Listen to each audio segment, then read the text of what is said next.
The boys are in town. Or at least most of them? Some of them. I don't even know if I want to say most of them. The Vancouver Canucks have just released their prospect training camp roster, which is all great. It happens every year. This is no surprise. Prospect training camp for the Vancouver Canucks will be at Rogers Arena from September 7 to September 9. That's awesome. However, it's a little bit different this year, because I'll show you their roster. This is the roster right here. Taking a look at it, it's quite small. 8 forwards, 8 defensemen, and 3 goaltenders. That's not even enough for 3 full forward lines. This is a tiny prospect training camp list, and honestly, just looking at the Vancouver Canucks and who is in their system, it doesn't surprise me that our list is this small. In fact, it's very understandable why our list is very small, but it's just interesting to look at it, especially compared to previous years, where our prospect training camp lists would be much longer than what we have now. Because the Vancouver Canucks and their prospects that aren't on the training camp list, they're in other places. Europe, the NCAA, the KHL, things like that.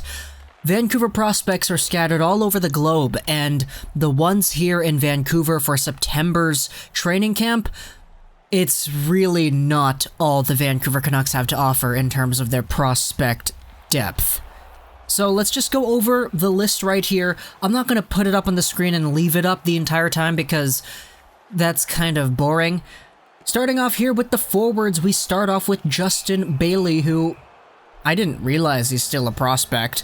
I mean, I guess he counts. He has 63 NHL games played already within the past 3 years, so I didn't really think that he would count, but he's on the prospect camp list. Then we move into some of our recently drafted players like Carson Folk, who was with the Calgary Hitmen in the WHL, 68 games played, 64 points. He was an overage drafted last year. That was quite a stir of a pick, if I recall correctly, but he's going to be at the Prospects training camp. We have ourselves Jonah Gadjovich, recently finishing up with the Utica Comets. Only 10 points in 43 games played and 32 penalty minutes. This is not the same Gadjovich that we are used to in the OHL. Or at least, this Gadjovich doesn't have the same momentum as he did coming out of the OHL. I hope it's the same Gadjovich, but the momentum and the overall production in their most recent years, it's definitely not the same as the OHL with the Owen Sound attack prior to. We also have ourselves another recently drafted guy in Ethan Keppen. Again, OHL player, Flint Firebirds, he was really good. I've been raving about Ethan Keppen ever since the Vancouver Canucks made that pick. I wanted to make a Why I Want video on Keppen, but I didn't have the time. So I'll be looking forward to seeing what he does next season. Then we have ourselves another 2017 drafted prospect, Kole Lind. 17 points in 51 AHL games with the Comets. And I've talked about Lind a few times on the channel. You probably know my opinions on Kole Lind by now, but he does need to really boost himself up this upcoming season if he wants to maintain that status of being an NHL caliber top 6 prospect. Who knows whether it happens or not, but I hope he does do that. Then Zach McEwen is on here, a guy who's been tremendous at the AHL level. A free agent pickup. The Vancouver Canucks didn't draft this guy. Nobody drafted this guy. He came over into the AHL, and he's found himself a few games in the NHL too. So if Zach McEwen is able to actually become a full-time NHLer one day, it'll definitely be a win for the organization. Then rounding out things on forward, Francis Perron, recently acquired by the Vancouver Canucks via trade on draft day. He's a guy I honestly think can make the team. And if you watched my Who Makes the Team video for 2019-20, I specifically called out Francis Perron because he's had such a strong trajectory in the AHL ever since being traded from the Ottawa Senators organization to the Sharks organization, 47 points in 63 games with the Barracuda in the AHL. And on a team that needs wingers, specifically left wingers, I could realistically see him making the Vancouver Canucks by the time next year rolls around. That's our forward core for the Prospects training camp. As I said, it's only 8 players, and that's not a lot. But let's move over into defense, where things get a little bit more interesting too. Starting things off on defense, Guillaume Brisebois, a 2015 NHL drafted prospect, 22 years of age, and he's played 8 games with the Canucks, so that's a pretty big win for the organization, drafting a guy in the 3rd round of the 2015 draft who has already played a few games and who is only 22. Sure, the ceiling isn't necessarily super high for Brisebois, but he's had a pretty steady trajectory throughout the past few years that he's been in the organization. Also over here, Jalen Chatfield, another player who was not drafted by the Vancouver Canucks. In fact, he was kind of highly touted for a little bit. He was on the low-key side of potential Vancouver Canucks free agency steals a few years ago, but Chatfield is on this roster too. Going forward, we have Mitch Elliott, recently picked up OHL Sarnia Sting guy by the Canucks as well.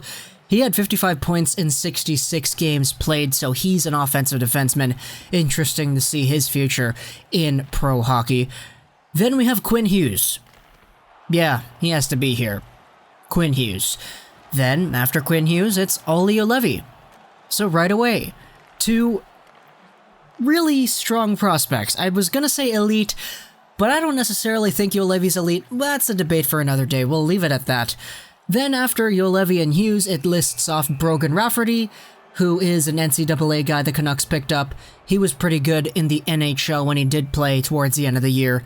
Same with Josh Tevez, another hard-working guy who played out of Princeton. He has a BCHL history, which is always nice to see out of your local guys.